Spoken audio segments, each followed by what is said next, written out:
Hello, my name's Neil and I'm part of the Methodist family in Marlow. Welcome to this fourth reflection on the themes in Paul's letter to the Galatians about fruit of the Spirit. And today we're looking at the idea of patience. For everything, turn, turn, turn.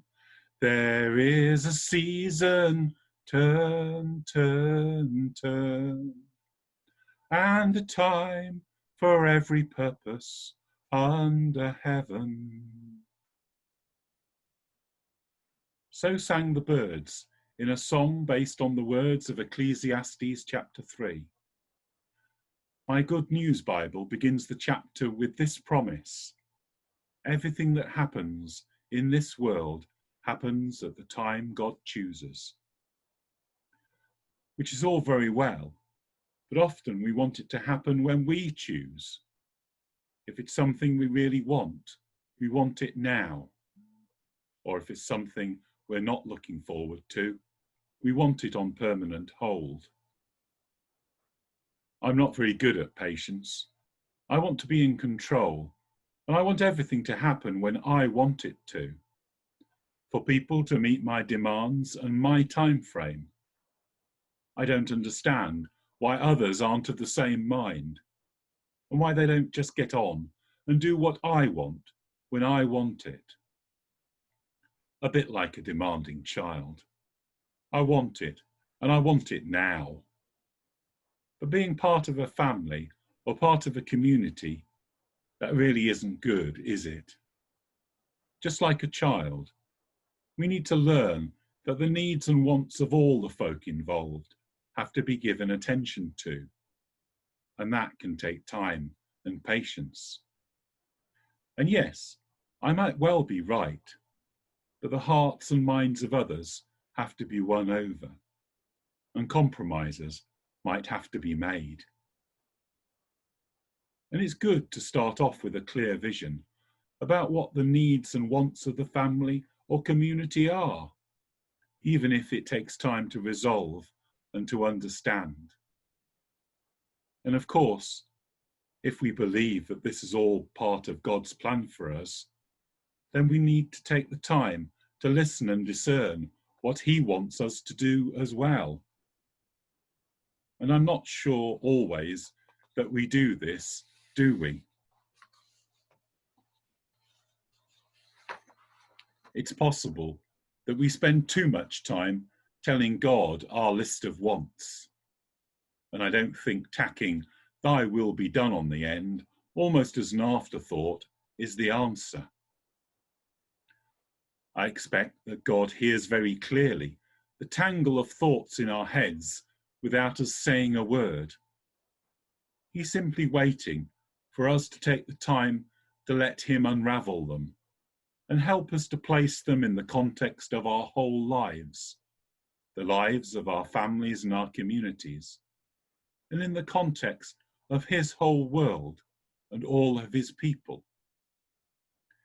It's a good thing that God is very patient with us and our frail and faltering ways. And the last few months since before the lockdown began have been trying times, haven't they? We've had to be patient and wait for things to change. Perhaps we have wanted the times to change so that they go back to the way they were. Perhaps we have wanted them to change so that there can be a new normal. But it's very slow and quite frustrating, isn't it? Uncertainty about COVID-19 is meaning that neither the old normal or a new normal are possible. And perhaps our patience is running out.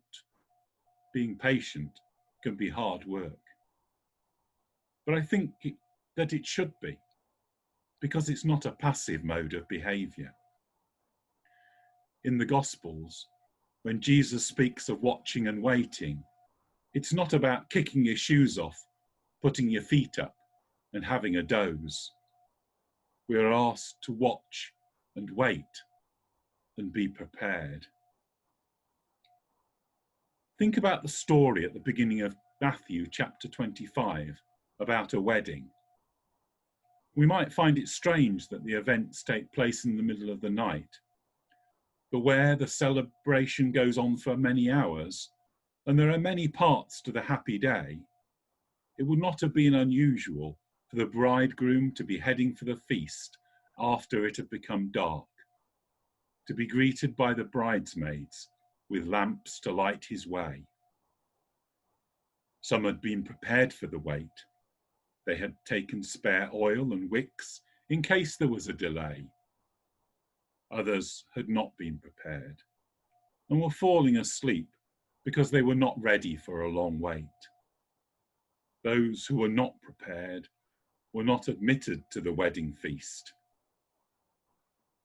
Jesus warned those who were listening to be prepared because they would not know the day or the hour when God acted, and expect us to be ready to serve.